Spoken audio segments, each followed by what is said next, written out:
everyone. Welcome back to our Shepherd Podcast, Valley Chat. I'm Pastor John Karolus here with my senior pastor, Scott Seidler, here at Shepherd of the Desert. And today we're excited to talk to you about encouragement and really talk to each other about encouragement, because in conversations I have with pastors who graduated seminary around the same time I did, we stay connected over the course of the year through weekly chats, through emails, phone calls, texts. And one thing that comes out is that everybody is in need of encouragement. Yes. That encouragement takes all those kinds of different forms of communication. But one thing is true. We all need it in order to remain in a sustainable ministry, in order to remain plugged into what we do. So, Pastor Scott, have you had any sort of similar realization in your early years as a pastor, or maybe later on in your career? Well, yes. The short answer, yes. Number one. Number two, I think that the farther I get into ministry now, kind of in the sunset years of my ministry, I just turned 53. I've got about 12 more good years left, maybe a bit more.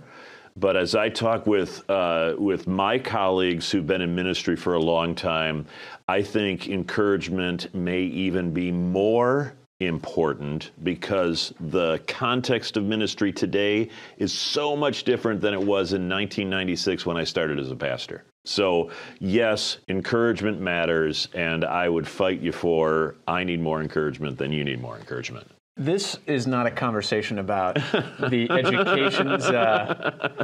educations we receive at the seminary, preparing us well for the ministries that we step into. Right. And we could have all kinds of conversations about what is the ministry in the mind of the seminary when they're preparing students. Sure. What kind of ministry is a student best prepared for as they step into ministry in the real world. But I think you're right. There's a similarity in there being changed over the course of time for somebody who started in one context, and the world has grown to be something entirely different, as well as for guys just starting out who were prepared for a particular kind of ministry, and they find themselves in a vastly different kind of place. Or maybe it is what they expected, but they're further away from the people that they know. They're not as readily able to see their family over holidays or to visit with friends because they might be in the middle of the Western United States and not know anybody within an hour or two. Right. And so that isolation, that tends to be something that garners this need for encouragement.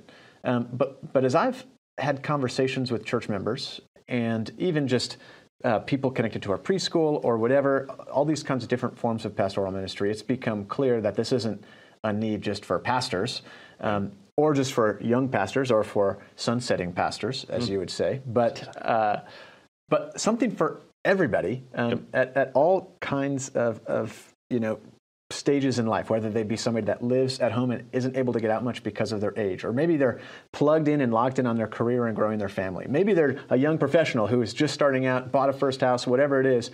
Everybody seems to be facing different struggles, and so the need for honest, for real, for significant encouragement seems to be extremely needful, extremely necessary. Well, and I would say this. So let me throw in a couple thought bombs that just exploded in my own head.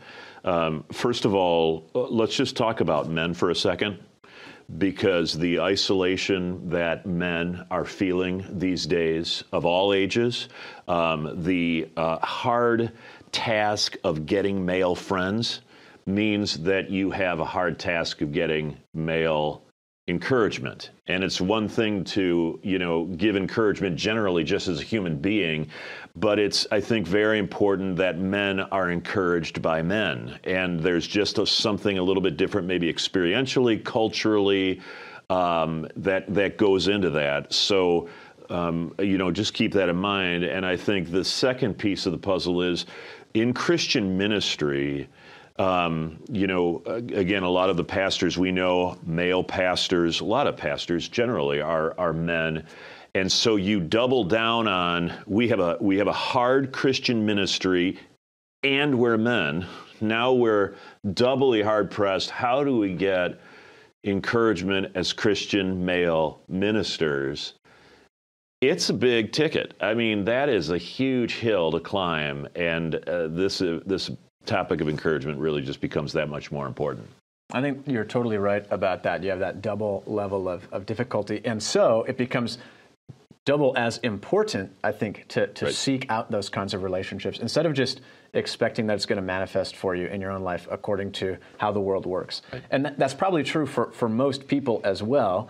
It's like the idea that a therapist, a clinically trained therapist, still needs to have their own therapist, right, especially if they're seeing clients, because now they've got to process what they're processing with all of their clients. Right. And even though the therapist knows what their caretaker, what their therapist is going to tell them, it's really, really important for them still to receive that kind of sustainable, renewing conversation, processing place where it's safe for them to lay out everything that's going on and to receive those same kinds of comments, support, and really encouragement that we need. So pastors need pastors, therapists need therapists. Maybe everybody needs a therapist. I'm a big proponent of counseling and therapy. I agree with you. But outside of professional relationships, where do you point people, or where have you found the most strong forms of encouragement for yourself? And where do you point people when they ask you for some advice on that? Oh, John, I am an awful answerer to that question. I just need to be honest. And I think it's symptomatic of the fact that, encouragement can sometimes be that hard to find.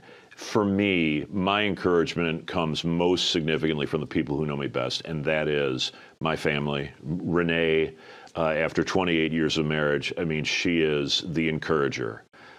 She knows me best. We have known each other our entire lives, so longevity matters in that regard.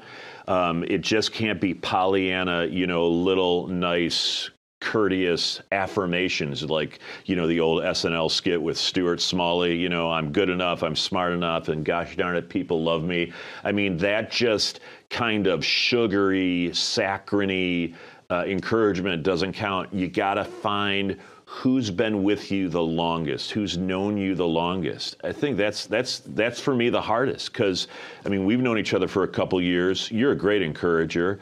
I hope you feel the same about me. But you learn the deep history. What kinds of encouragement matter. Gary Chapman wrote the book Love Languages. Encouragement comes in different forms. Sometimes for me, it's words of affirmation. Renee can slather that on thick.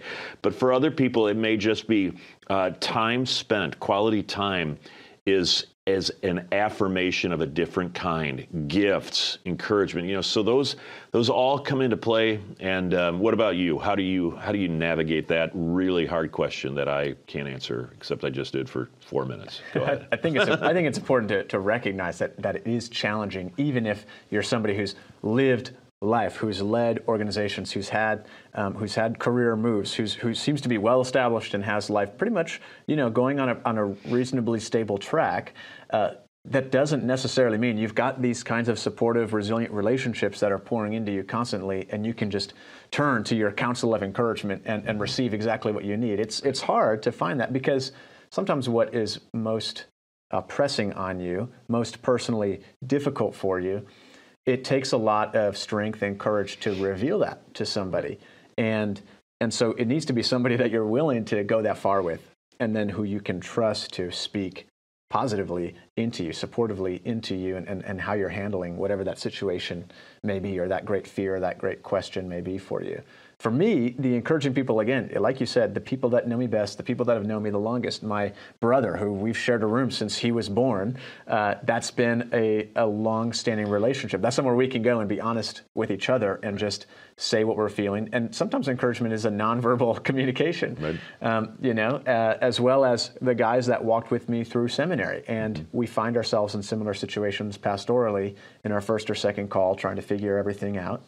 And the closest person in my life, Kaylee, my wife, who, as we are better learning to understand each other in our early days of marriage, early months of marriage, we're learning what those paths of encouragement, of sincere and really tangible encouragement are, because as you said, if you just say something that you think somebody wants to hear, you're going to see right through it. Right. And if you just hear somebody say, "You're doing great, really appreciate you, thanks for being you," it doesn't really help if you're seriously questioning whether you've got it together, whether the strengths that you've thought you've had are really your strengths, or whatever questions you might be struggling with. Those are where I turn. As you're talking, and I just, again, think about our working relationship over these past couple of years, you have a real extroverted quality, to you. You live outwardly.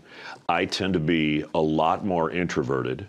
And so as you're answering that question, I'm sitting here thinking to myself, gosh, I wish I could be like John when I grow up. Because I have noticed that about you. You have so many relationships. I listen to you in the next door office. You're talking, with your seminary classmates, having a roundtable discussion about stuff. And I commend you for that. There is that extroversion, introversion offset. I have to work harder to find time and allow people to be an encourager for me. And so, introversion, if you're an introverted person like I am, you're going to have to do a little bit more work to find who those people are that you trust to encourage you. And then you actually got to talk to people. Introverts tend not to want to, maybe interact with a lot of people all the time. And that's certainly for me, I get pretty exhausted in ministry pretty quickly if I've got to be around crowds. It sounds odd. But that's, again, another thing just to think through.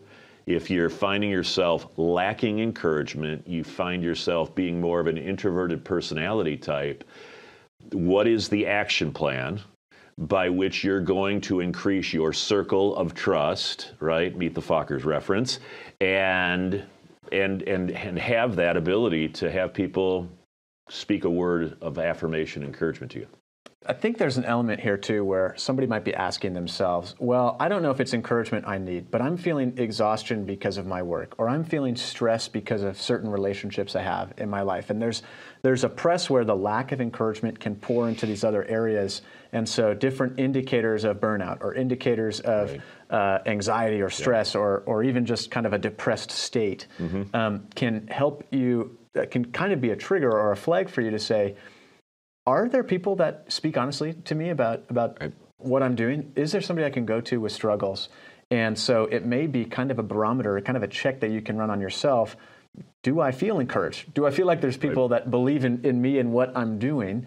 And on the converse side of that, and this is where, that scriptural reference we've been throwing around as we were putting this episode together from 1 Thessalonians, it says, therefore encourage one another and build each other up just as in fact you are doing. Paul is instructing the Thessalonians to be in encouraging relationships. Right. And so as we hear that, not only do we hear that we need them, but then also we hear we're supposed to be participating in that. Right. Who am I supposed to be encouraging? And that may be helpful on the path of trying to find your encouragers. Right. Who is it that God has placed me into a position to encourage in that meaningful, trust-filled, just sincere way where they can trust me that what I'm saying is true, not just something I'm trying to puff them up with or, keep them going for my own benefit.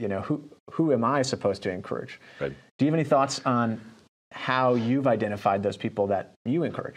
Well, in theory, and I don't mean to be glib, but you and I get paid to be encouragers, right? I mean, helpers like pastors or counselors or doctors are meant to, be encouraging as part of our profession. So I don't have to work too hard to find people who I can encourage. I love helping people. And so for me, it's not so much being an encourager because I have to do that as part of my job. But what really gives me joy is being able to provide surprising encouragement. For instance, yesterday, one of our music and worship leaders over here at our Shea campus was telling me that he's getting ready to go to Broadway in New York and to try out and to try to make it on Broadway in New York. And it made me think of a contact that I have here in Phoenix that's actually been on Broadway very successfully. And so I didn't see that coming, that whole conversation with our worship leader. And I mean, as soon as he said, I'm going to Broadway, I thought of the contact that I know here in Phoenix that's been on Broadway at the highest level of success.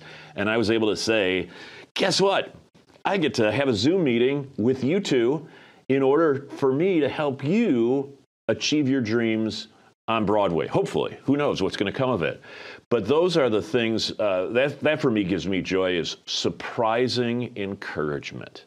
You know, when I'm in the supermarket aisle and there's, you know, a 5'2" 90-year-old woman trying to reach the pineapple juice at the 7-foot level of the shelves. You know, can I help you? Surprising, you know, didn't see it coming. It's done and we're moving on.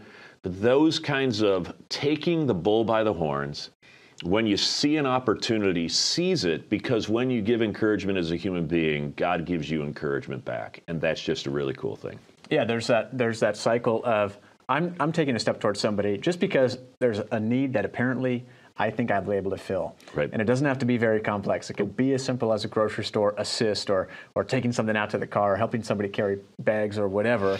And in their thank you or even just appreciative look, there all of a sudden is that gift of God encouragement back to you. That's right. And you know, we're all familiar with this concept of paying it forward, of feeling rewarded when we give something away. But there's a very real value to that that's important to just express and get out there. So if you're somebody who's kind of looking at your life and you're thinking about whether you've got encouragement, whether you've got supportive and resilient relationships, hopefully this conversation has been able to help you think through, how are the ways that I can assess whether they exist in my life, pray about and search out somebody who can help me identify where they might be and who I can encourage in a way that creates almost a dynamic sort of encouragement loop back and forth with each other. Pastor Scott, thanks for your wisdom and your insight on this. We hope to see you next time as we join once again in having a Valley Chat conversation for people, for Christians everywhere. We'll see you next time.